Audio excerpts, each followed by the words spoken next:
Сәлем барлықтарыңызға, сіздермен бірге мен Бауыржан. Сіз маңызды деңгейдің пробойында үлкен пайда күтіп, мәмілеге кіріп, бірақ баға кенеттен күрт бұрылып, стоп-лоссыз қағып кеткен жағдайды басыңыздан өткіздіңіздер ме? Таныс жағдай, иә. Классикалық жалған пробойға түсіп қалдыңыз ол жерде сіздер. Бұл қозғалысқа не жетіспеді? Оған отын жетіспеді. Трейдингте отын бұл сауда көлемдері. Бүгінгі сабақта сіз шындық көлемдерді дұрыс анықтауды және нағыз көлемдер жалған көлемдерден ажыратуды үйренесіздер. Сондай-ақ осы видеоға сіз көлемдердің неге кейде бірден бұрылысқа кепілдік бермейтінін және олардың саудада қалай дұрыс қолдану керегін білесіздер. Ал дәл қазір графиктерге көшеміз. Мен сіздерге тік көлемдер индикаторлардан қалай қосуды және оны жапон шамдармен бірге қалай дұрыс оқуды көрсетемін. Ал енді кеттік, мәмілелерімізді сүзгіден өткізіп, нағыз ақшаны іздейік. Назарларыңыз экранда болсын. Саламатсыз барлықтарыңызға тағы келесі сабаққа көшетін болсақ, келесі сабақ бізде көлем. Көлем трейдингта, орысша терминологиямен айтқан кезде объем. Трейдингте сіздер байқап отырғаныңыздай, көптеген нарықта сатып алушылар мен сатушылардың арасындағы көптеген бәсекелестік болады. Сол бәсекелестікті біз қандай деңгейде сатушылар көп болды ма, немесе де сатып алушылар көп болды ма екенін қарастыратын, және де сол бойынша қаншалықты көп деңгейде сатушылардың көп болғаны, немесе сатып алушылардың көп болғаны, оны біз көлем арқылы анықтаймыз. TradingView платформасына кіретін болсақ, біз көріп отырғанымыздай, мынаның бүкілін алып тастайық.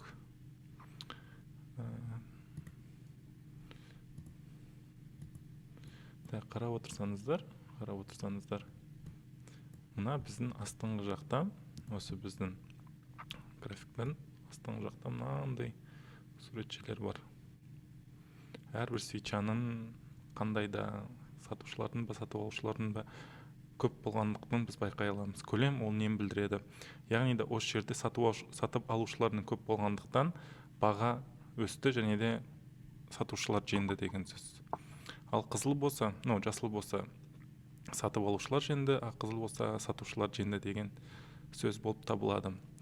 Осы арқылы біз қосымша индикаторларды, қосымша осы біздің алдыңғы сабақта өткен суреттер бойынша қарастырып, яғни да үшбұрышты ту белгісін қарастырып, соны бірге қосып біз осы белгілер нарықтың қай жаққа барады екенін анықтай аламыз.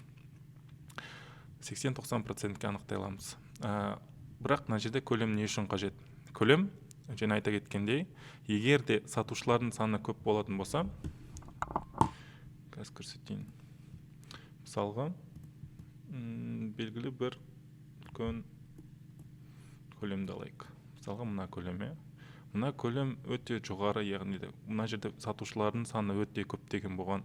Мына жерде белгілі бір адам тұрғанда үлкен мақсаттағы, немесе мына жақта тұрып үлкен мақсаттағы немен сатқан болатын. Өзінің осы жердегі эфириум графигіндағы эфириум монетасын сатқан болатын, көп көлемде сатқан болатын. Сату барысында ол үлкен көлемде сатқаннан кейін, ол мына жерде үлкен көлемде сатушылардың саны көп болғандық екенін білдіреді. И мына свечаға қарайтын болсаңыздар, бұнда свечаның, яғни да шамның денесі үлкен болады. Бірақ та кей кездерде мынандай болады, мысалға шам өзі кішкентай, бірақ та оның көлемі үлкен. Ол не себепті олай болады? Не себепті ондай жағдайлар болады? Ондай жағдайлардың болу себебі сол жерде сатып алушылардың мен сатушылардың арасындағы шайқас көп болды. Мысалы, белгілі бір көп адам алғанда сатып алып жатыр. И бір үлкен игрок алғанда көптеген, мысалы монетаны, альт монета болсын, оларды сатқан болатын. Соның арасында шайқас болады. Ол кезде шайқас болған кезде, сол шамның ашылуы мен жабылуына қараған кезде, шам, мысалға, бұлай түсіндірейін, белгілі бір жерде нарықта басталды.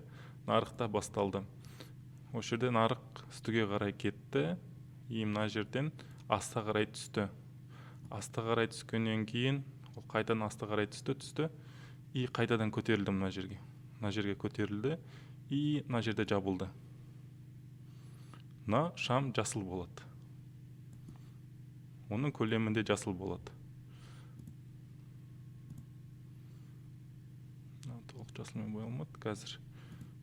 Былай боясақ жасылмен. Шам жасылмен жабылды. Оның көлемі де, яғни астында көлемі де жасыл болады деген сөз. Яғни үлкен көлемі ол жасыл болады. Себебі арасында сату мен сатып алушылардың арасында шайқас көп болды. Бірақ та сатып алушылар жеңді. Осында арасында көп былайша айтқанда сделка болғаннан кейін, көп көлемді сделка болғаннан кейін шам үлкен болады. Ол жасылға жабылады. Осы жерде біз алданып қалуымыз мүмкін. Өйткені көлемге ғана қарап біз нарыққа кіруді ешқашан да олай қарастырмаңыздар. Қосымша бұл тағы да бір былайша айтқанда green flag болады, нарықтың қайда баруына әсер ететін. Мысалы, мына жерде басқалармен түсіндіретін болсақ,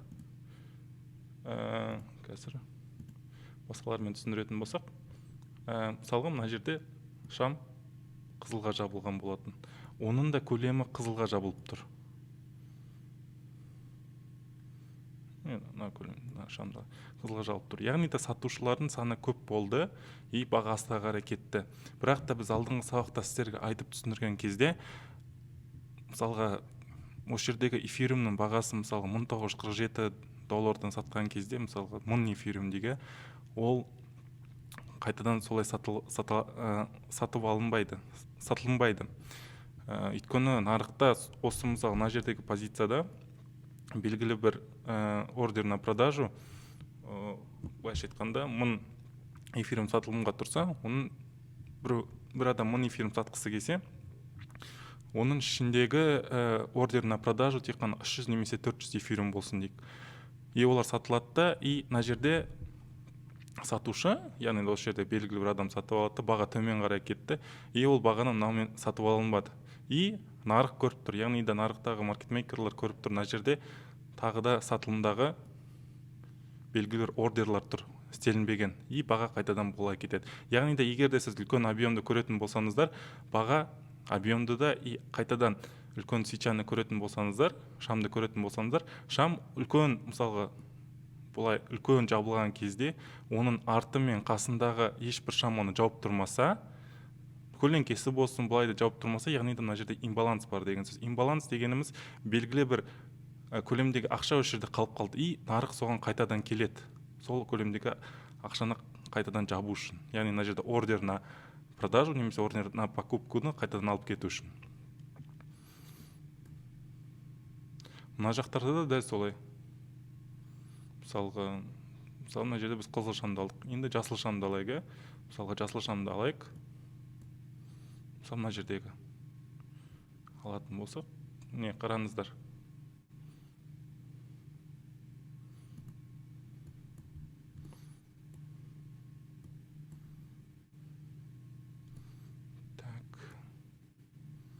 Мына жерде қараңыз, мына жерде жасыл шам болған.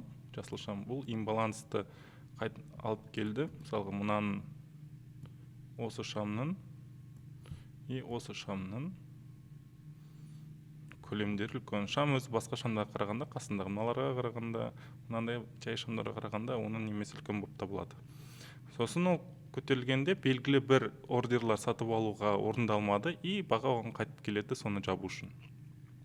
Яғни да егер де үлкен шам и үлкен немені көретін болсаңыздар, көлем, сіздерге ол тағы да бір плюс болады, баға қайтадан сол яғни разворот болады деген сөз.